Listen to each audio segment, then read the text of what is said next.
So who's alongside him? Bertel comes in to slip. I wonder who'll bowl the 20th and final. Might be Dipender Singh Airi. Might be a nice way to give one of the player of the tournament contenders the ball for the last over. Nepal have walked home in a canter here, haven't they? They've been simply too good for Samoa. Oh, they've been one of those aesthetic sides, and to win in this fashion, I think the management and the coaching staff will be mighty proud of the boys. Oh, he's got to get going here, Burgess. Oh, Sandeep Lamachani. Well, big Burgess's body, it just looks like it's quitting on him. He can barely run between the wickets. He had to get moving. And imagine Lamachani had a direct hit run out to go with it. Andrew, tell me one player from this entire side of Nepal that has stood out completely. Just one player. I think I'm going to find it hard to split Dipender Singh Airi and Gulshan Jah. I know Bertel and Sheikh have been the ones with the runs, Lamachani with the wickets. But those two all-rounders, their impact, you talk about X Factor, talk about impacting wins for Nepal and making sure that they have stayed unbeaten. They've been the two match winners for me. Just one. Oh God, I can't split them. Oh, you have to. Who's your favourite child? I don't know. You can't pick it, can you? Not easy. As Raj Banshi looks for a fourth, not going to get it just yet. Probably Airi with the run-outs. I think fielding is so overlooked and criminally underrated. I have to agree. Dipender Singh Airi has been splendid. He's been freakish, isn't he? Being frank. Even in terms of emotional, the kind of push or kind of inspiration that he provides to the entire Nepali side is incredible. 19 overs done, 80 for the loss of 6. Yeah, just 6 balls left. Who's going to bowl the final over? Well, it's not going to be Dipender Singh Airi, I don't think. Looks like Karan KC might be given the honours. Where's Airi? He's hiding away somewhere in the deep. Will be Karan KC.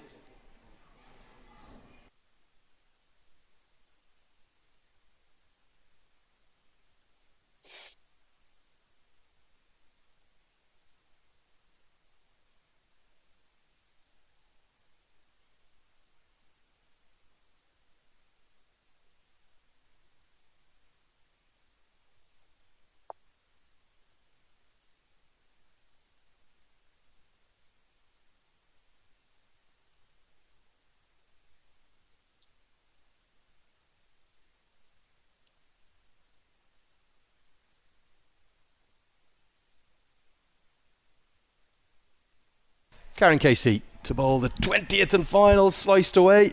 Going to be one bounce. Poor old Burgess has got a stiff body out there.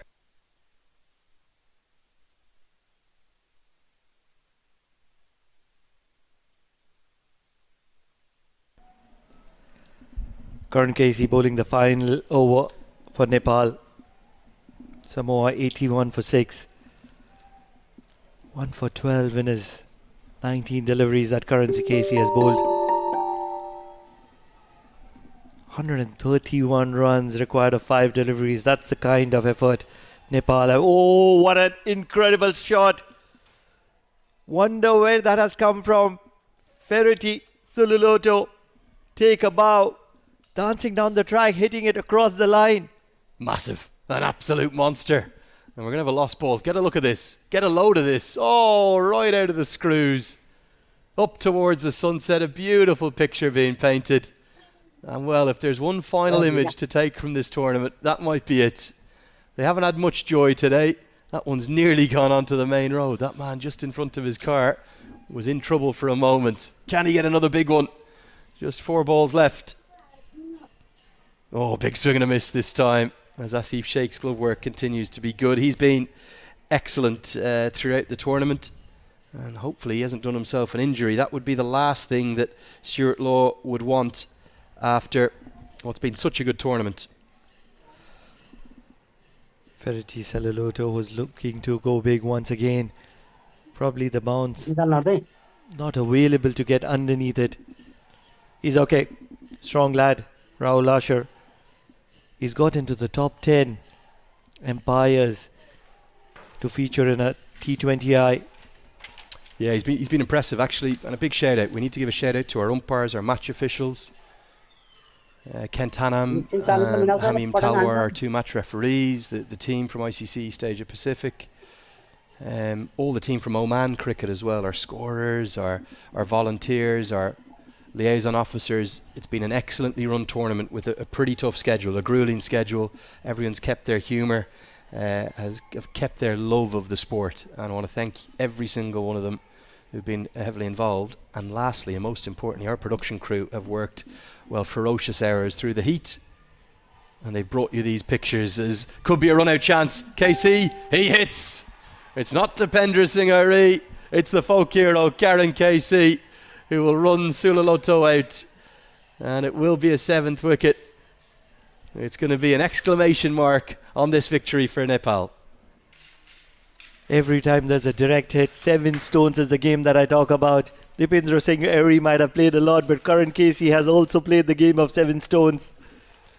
And sadly for Irie, I think unless we see something crazy on the final ball, we're not going to see that world record extended to 6 consecutive run-outs.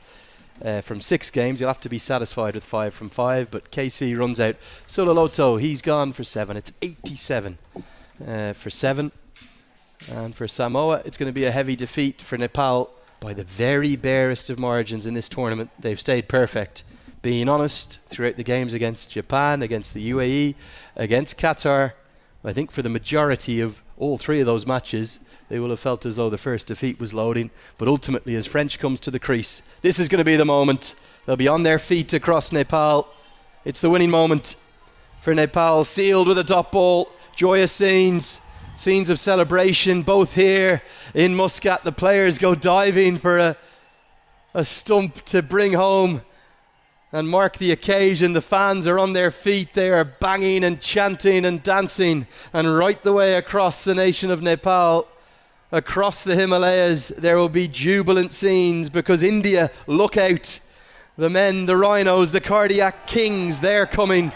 And they will be one of the stories next year at that T20 World Cup. A special mention for Oman, who will finish 2nd, and also 2 for the UAE, who will take that 3rd and final qualification spot, and for Japan and Qatar and Samoa, who added so much to this Super 6. It's been a 10 days we will not forget, 21 matches, and ultimately Nepal crowned the most worthy of champions as the sun sets here in Muscat. They win by 124 runs. They stay perfect. They're off to India. What incredible visuals do we have here. Nepal will won this game by a massive margin of 124 runs. But most importantly, they'll be talking about a little bit of a gully danda.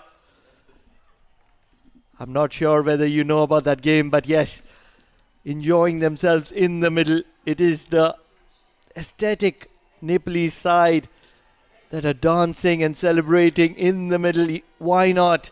First, they've qualified to that big stage that is going to be hosted in India and Sri Lanka next year. 2, they won this game by a massive margin of 124. 3, they've stayed unbeaten in this entire tournament. ICC Men's T20 World Cup Asia and East Asia Pacific qualifier, which was hosted here at the Oman Cricket Academy, Oval 1 and Oval 2. And last but not the least, the most important, they've given a reason for all those fans that have joined in here at the Oman Cricket Academy to support their side, their home team. Yes, it is away from